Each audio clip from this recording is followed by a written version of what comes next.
अस्सलाम वालेकुम everyone, welcome back. तो हम पढ़ रहे थे ग्लोबल इनिशिएटिव्स और ग्लोबल इनिशिएटिव्स में जो सबसे पहला इनिशिएटिव है जिसको हम आज पढ़ेंगे that is Vienna convention for the protection of ozone layer 1985, जो कि ऑस्ट्रिया के शहर वियना में उसका जो कैपिटल है उधर मुनक़िद की गई थी। तो सबसे पहले तो इसके बारे में थोड़ी बहुत हम एक अंडरस्टैंडिंग डेवलप करते हैं कि था क्या।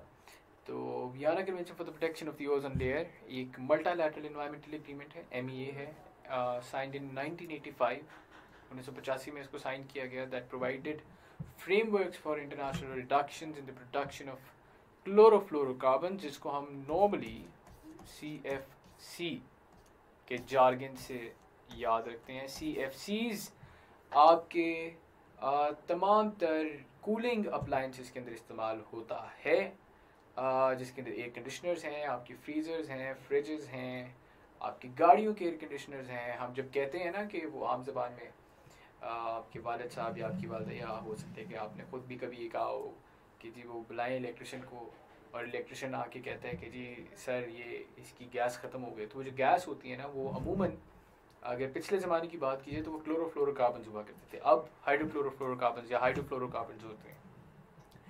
तो CFCs के रिडक्शन के ऊपर बात करनी थी। अच्छा, क्योंकि due to their contribution in the destruction of the ozone layer and resulting increase in the threat of skin cancer. ठीक है, बहुत ज़्यादा स्किन के मसाइल होना शुरू हो गए थे। क्यों होना शुरू हो गए थे? उसके पीछे वजह ये थी कि आपकी जो ओजोन लेयर होती है, ओजोन लेयर आपकी एटमॉस्फेयर है, ये अर्थ की बॉडी है,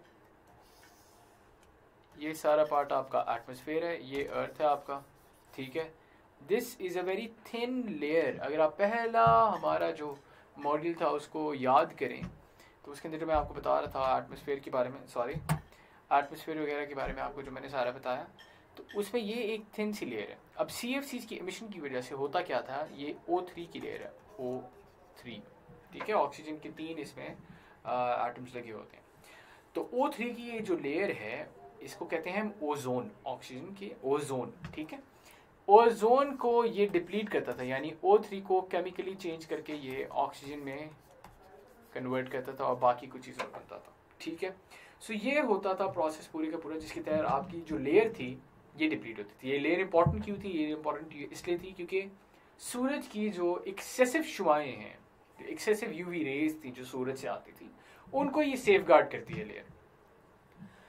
चूँकि ये लेयर टूटना शुरू हो गई, डिप्लीट होना शुरू हो गई, उसकी वजह से सूरज की ज़्यादा शुआएं आने लगी, जिसकी वजह से आपने देखा स्किन के बहुत मसाइल होना शुरू हो गए।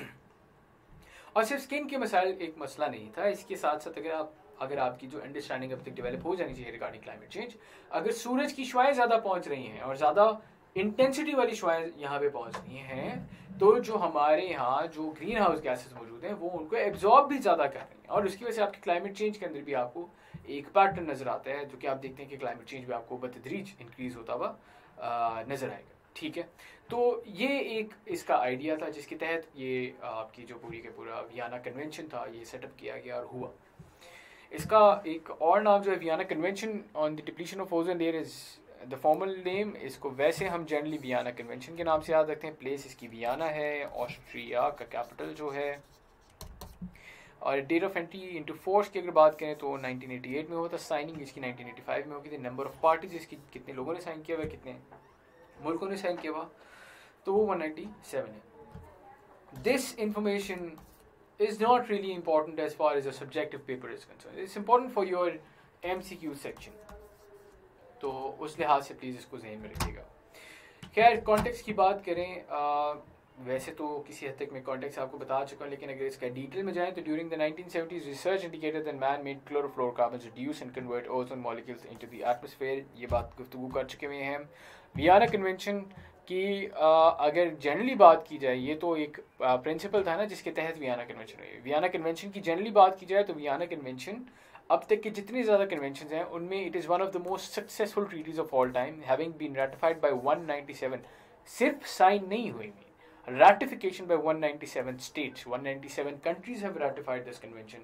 उन लोगों ने मिलकर काम करने की कोशिश की है, और and as well as the यूरोपीय यूनियन, आपकी यूनाइटेड नेशंस में जितने आपके छोटे आइलैंड्स हैं ना, उन लोगों ने भी इसको रेटिफाई किया हुआ है।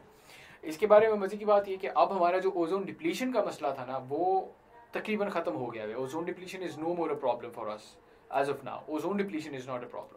इंपॉर्टेंट कि वियना कन्वेंशन इसलिए होता है क्योंकि हिस्टोरिकली एक तो इंपॉर्टेंट है, क्योंकि एक बड़ा इंपॉर्टेंट स्टेप था, एनवायरनमेंट का हिस्सा ये आपका ओजोन लेयर, उसको डिप्लीट होने से बचाया।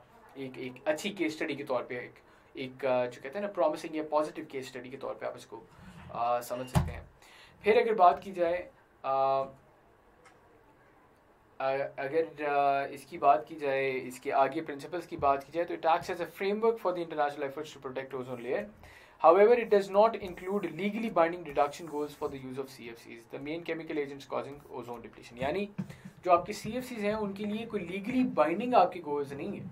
हर मुल्क ने ये अपने तौर के ऊपर जो है इसको रिड्यूस करने की कोशिश की हुई है, रैटिफाई करके ये साबित किया कि हाँ हम करेंगे, किस इंटेंसिटी के साथ करेंगे दैट वेरी। बहरहाल पॉइंट बीइंग कंफ्यूज आप लोगों ने नहीं होना इस बात से। पॉइंट बीइंग कि आपकी ओवरऑल ये जो कन्वेंशन की अगर हम बात की जाए तो एक सक्सेसफुल कन्वेंशन रहा हुआ है, और इसकी सक्सेस का अगर आप देखें सबूत जो है या पॉजिटिव एक प्रूफ की बात करें तो प्रूफ इसका यही है कि अब आपके ओजोन लेयर का इतना मसला नहीं रहा हुआ।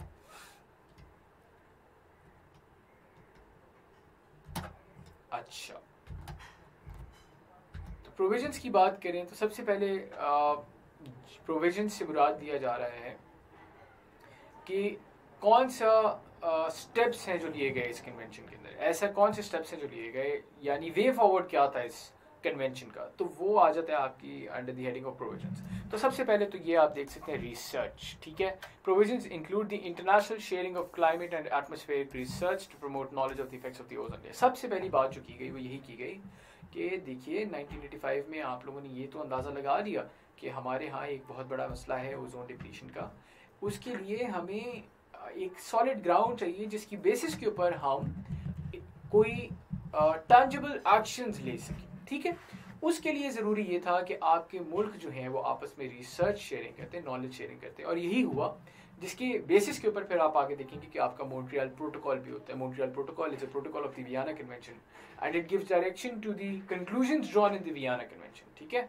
जो अभी पिछली स्लाइड के अंदर हमने पढ़ा है कि आपके CFCs को HFCs के साथ इन्होंने डिस्प्लेस करना था, तो वो कैसे हमें पता चला, वो हमें इसी तरह पता चला कि वो आपकी ये रिसर्च के थ्रू हमें अंदाज़ा हुआ कि आपके CFCs को हम लोगों ने HFCs के साथ रिप्लेस करना है टू बिगिन विद, और आगे फिर प्रोविजंस इसकी होती रहती हैं।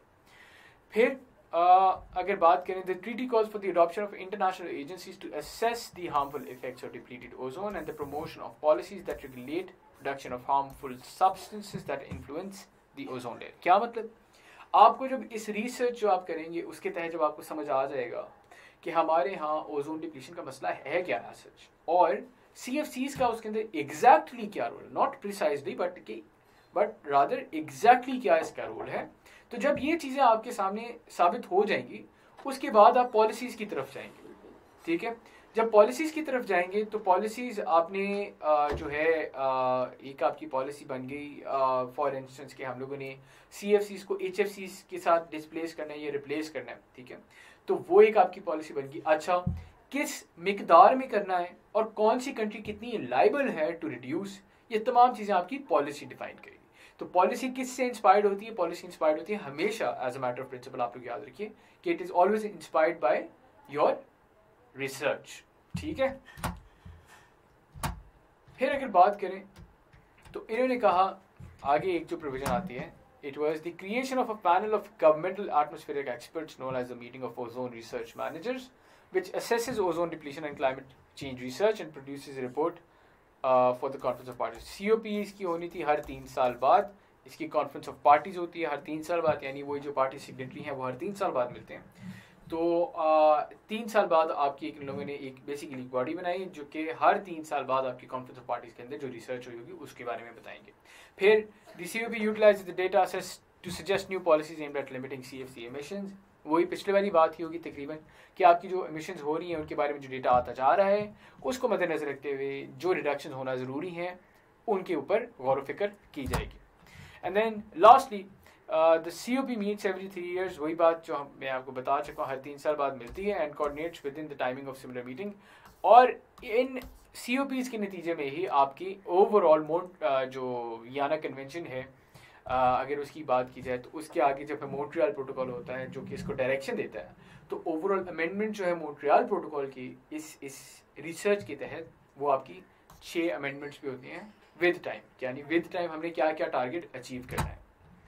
So this, ladies and gentlemen, is the idea of Vienna Convention. I hope आप लोगों को समझ आ गया होगा कि Vienna Convention ज़रूरी क्यों था, Vienna Convention किसके बारे में डील करता है, और Vienna Convention का वे फॉरवर्ड क्या है. That is Montreal Protocol,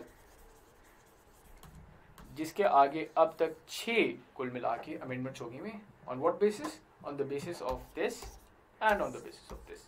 Essentially, research and the meetings that are conducted afterwards.